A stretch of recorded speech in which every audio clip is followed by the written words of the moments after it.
Bonjour à tous, bienvenue dans votre journal du week-end sur Mandarin TV. Sans transition, voici les titres de l'actualité. Le Guangdong signale 15 nouveaux cas transmis localement. Le léger regain épidémique se confirme donc en Chine. Ouverture du mémorial du premier congrès national du Parti communiste chinois. Il a ouvert ses portes jeudi à Shanghai. Pour célébrer la journée du patrimoine culturel et naturel, près de 5000 événements seront organisés. Cette dernière aura lieu le 12 juin prochain. L'apprentissage du chinois se mondialise de plus en plus. Selon une récente étude, environ 20 millions de personnes apprendraient le chinois en dehors de la Chine. Des scientifiques chinois développent une variété de riz inédite. Cette dernière peut être récoltée plusieurs fois sans devoir être plantée une deuxième fois. La Chine lance un nouveau satellite météorologique. Il sera utilisé pour prévenir des catastrophes et assurer la surveillance environnementale.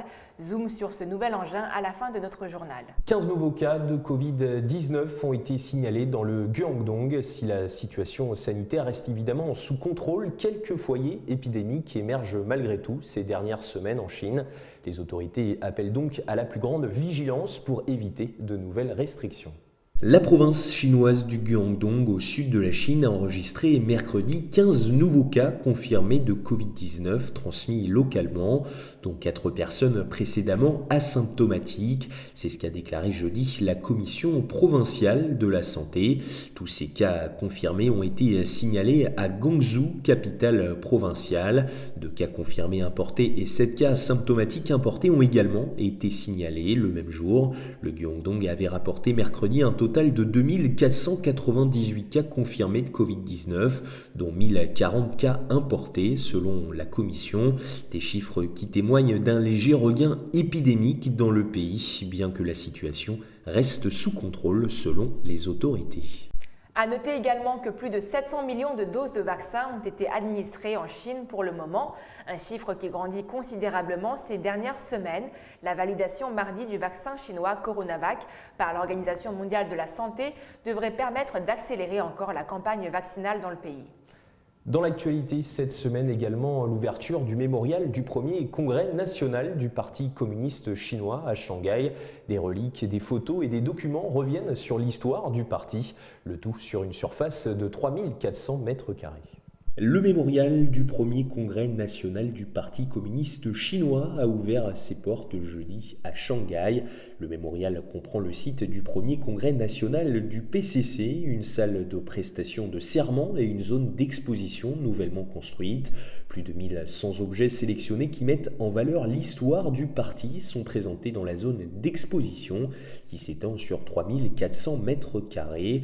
La zone d'exposition est divisée en 7 sections qui décrivent la fondation du Parti communiste chinois, ainsi que les efforts et les réalisations du parti au cours des 100 dernières années. Les expositions incluant des reliques, des photos et des documents couvrent des événements majeurs tels que le mouvement de la nouvelle culture, le mouvement du 4 mai, la création des premières organisations du parti et les premiers congrès nationaux du Parti communiste chinois.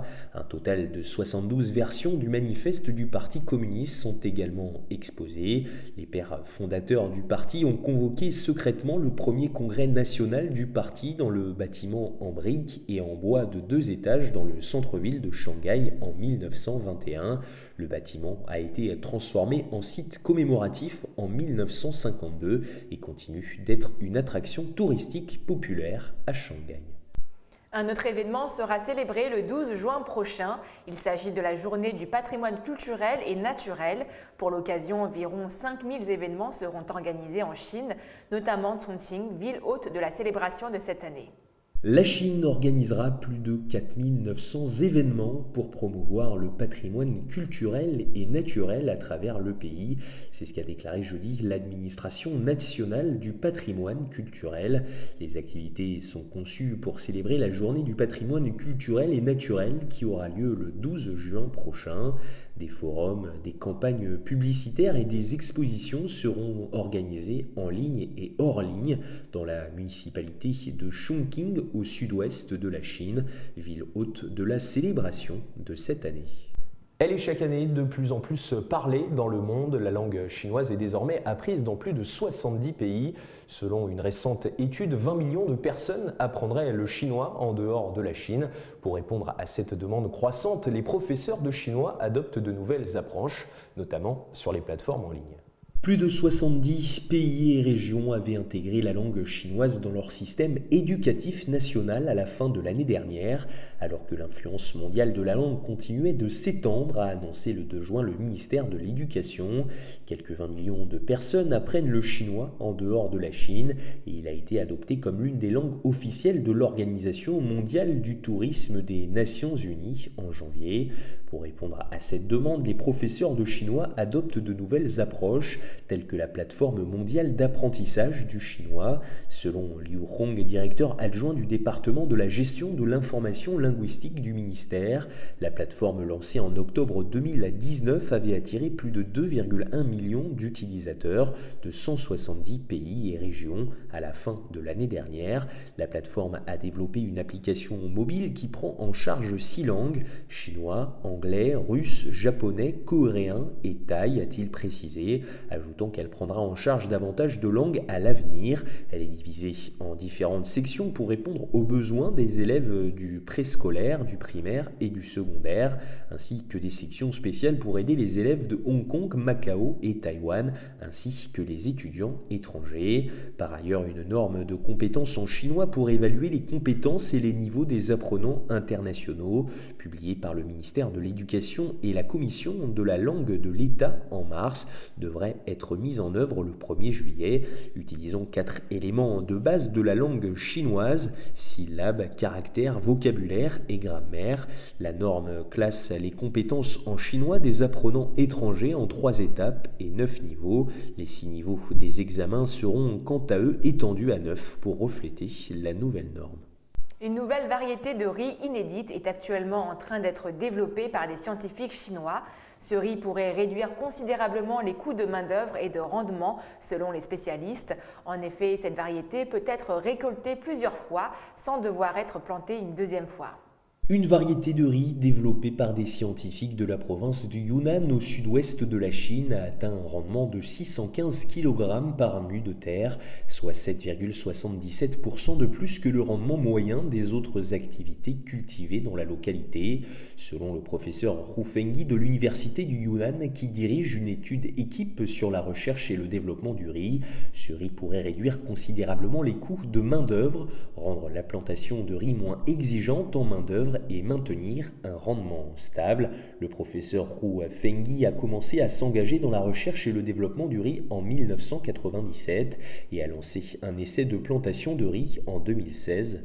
Après des années de culture d'essai, la variété de riz a prouvé son excellence en termes d'adaptation, de stabilité de rendement et de tolérance aux ravageurs et aux maladies. Le professeur Hu et son équipe ont développé 3 variétés de riz capables de s'adapter aux conditions de différentes zones de plantation. La zone de plantation du riz a atteint 100 000 mu dans le Yunnan et il a été introduit dans d'autres provinces, notamment le Guizhou, le Jiangxi et le Hunan. Et on termine ce journal avec un nouveau satellite météorologique. Il a été lancé jeudi matin dans l'orbite prévue depuis le centre de lancement de satellites de Xinjiang dans la province du Sichuan. Il sera utilisé pour prévenir des catastrophes et assurer la surveillance environnementale. Il s'agit de la 372e mission de vol de la série Longue Marche. La Chine a lancé jeudi matin un nouveau satellite météorologique dans l'orbite prévue depuis le centre de lancement de satellites de Xinjiang dans la province du Sichuan. Le satellite Fenggun 4B a été lancé par une fusée Longue Marche 3B à minuit 17 heure de Beijing. Il s'agit de la 372e mission de vol de la série de fusées Longue Marche selon le centre de lancement. Premier satellite météorologique chinois en orbite géostationnaire de nouvelle génération, le FY4B sera utilisé dans les domaines de l'analyse et de la prévention météorologique, ainsi que de la surveillance environnementale et des catastrophes. Le satellite et la fusée ont été développés respectivement par l'Académie des technologies des vols spatiaux de Shanghai et l'Académie des technologies des véhicules de lancement de Chine, toutes deux sous l'égide de la China Aerospace Science and Technology Corporation. Corporation.